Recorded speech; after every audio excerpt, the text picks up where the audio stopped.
Você já sentiu o seu mundo desabar? Exatamente no momento em que você achava que ele estava começando? A rejeição é letal.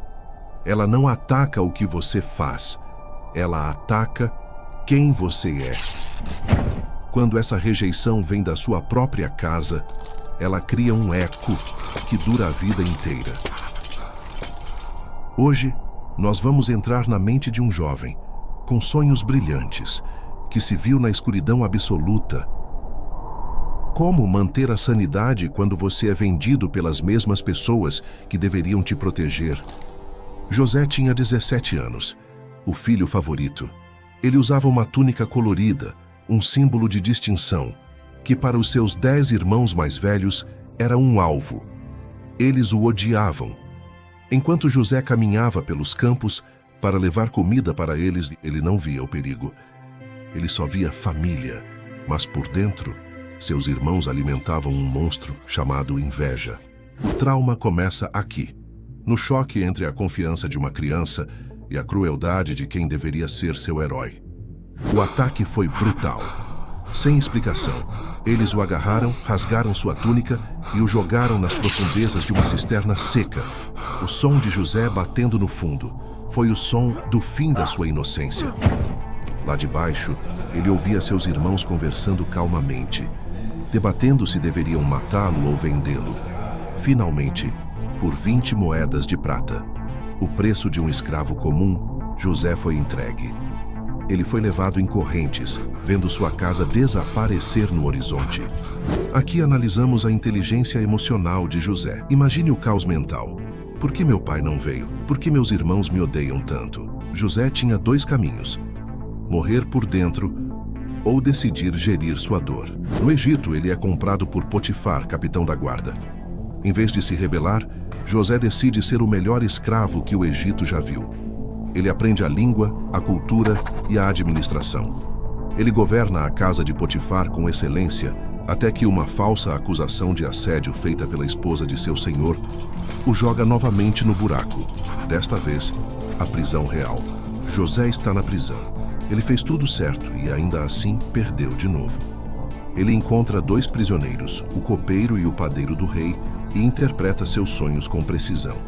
Ele pede ao copeiro: lembre-se de mim quando sair. Mas o copeiro sai e o esquece.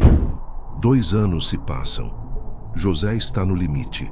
O clímax não é físico, é o silêncio de Deus e dos homens. Ele está sozinho, barbudo, vestindo trapos, mas algo dentro dele não quebra: sua integridade. José foi esquecido por todos, mas nunca por Deus.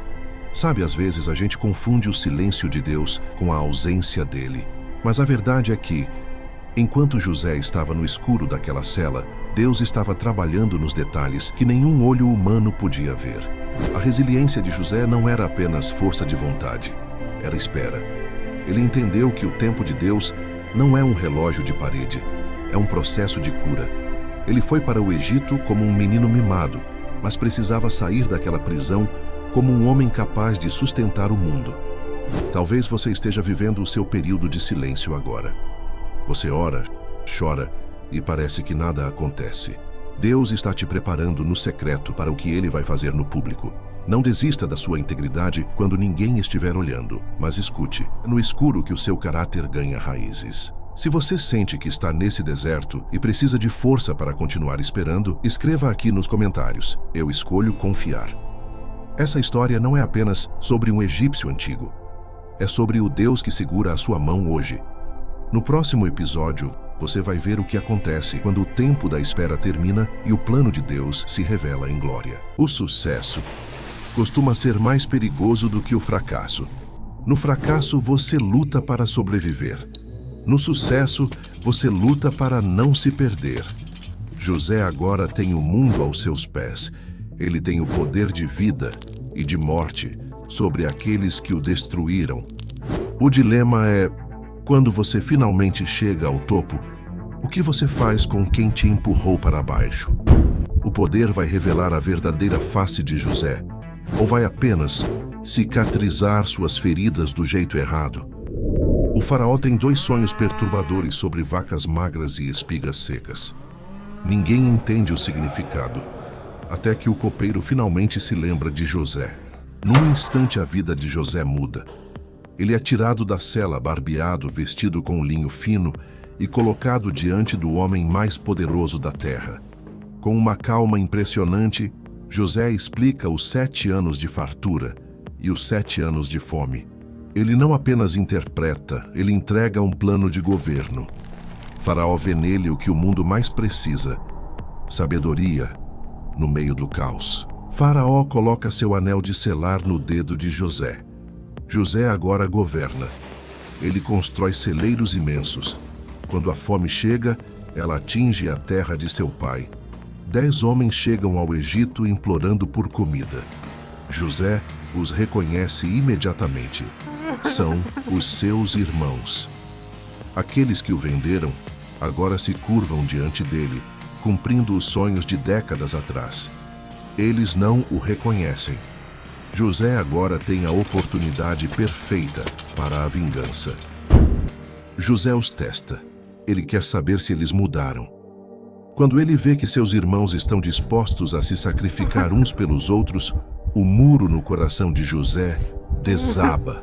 A análise aqui é profunda. José já havia perdoado seus irmãos na prisão. Se ele tivesse guardado ódio, ele seria um ditador cruel. O perdão de José foi o que permitiu que ele governasse com justiça. Ele percebe que o poço e a prisão foram o transporte para o seu destino de salvar vidas. José não aguenta mais. Ele ordena que todos saiam. Em prantos, ele grita: "Eu sou José. Meu pai ainda vive." O choque é total. Eles esperavam a morte, mas receberam um abraço. José remove o peso da culpa deles. "Não foram vocês que me enviaram para cá, foi Deus, para preservar as suas vidas." Ele ressignifica 22 anos de sofrimento em um único momento de amor. A família está restaurada. Chegamos ao fim da história de José, mas ao início de uma lição eterna. O que vimos aqui não foi apenas uma virada política, foi o triunfo do amor e do perdão. José governou o Egito, mas o maior trono que ele conquistou foi o do seu próprio coração. Muitas vezes a gente acha que ser forte é revidar. José nos mostra que a verdadeira força está em perdoar quem não merece ser perdoado. Ele olhou para os irmãos que o destruíram e não viu inimigos. Ele viu o plano de Deus sendo cumprido através da dor. Isso é ressignificar. Deus não causou o mal que fizeram a José, mas ele é tão poderoso que pegou aquele mal e o transformou no maior bem de uma nação. Deus é o centro de cada detalhe. Foi ele quem deu o sonho, ele quem sustentou José na prisão, e ele quem deu sabedoria diante do faraó. Se você está buscando algo, se sente um vazio, saiba que esse Deus de José quer caminhar com você também. O perdão liberta o prisioneiro, e esse prisioneiro muitas vezes é você mesmo. Deixe o passado no poço e assuma o lugar que Deus preparou para você. Essa história mudou a sua forma de ver as feridas do seu passado? O amor de Deus é a única coisa capaz de transformar cinzas em beleza. Compartilhe essa mensagem de redenção. O mundo precisa saber que com Deus nenhum sofrimento é em vão.